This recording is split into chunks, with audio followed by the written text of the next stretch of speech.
Nahuna-huna ba ninyo kung unsa gyud ang gipasabot sa pag-ila kang Jesus sa inyong kinabuhi?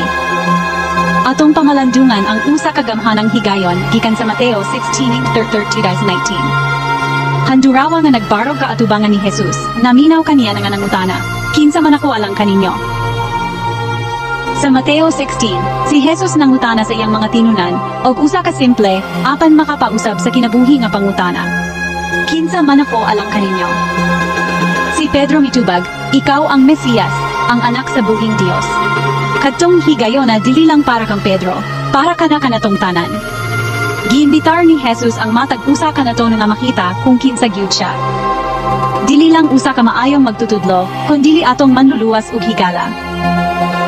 Sa dihang giila ni Pedro si Jesus, gipanalanginan siya ni Jesus ug gitawag siya nga usa ka bato, ang pundasyon sa iyang simbahan. Nagpakita kini kanato nga ang pagtuo dili mahitungod sa pagbaton sa tanang tubag, kundi ang pagkaabli sa kamatuoran sa Dios sa atong kasing-kasing. Tingali nagatubang ka og mga pangutana o pagduha-duha karon.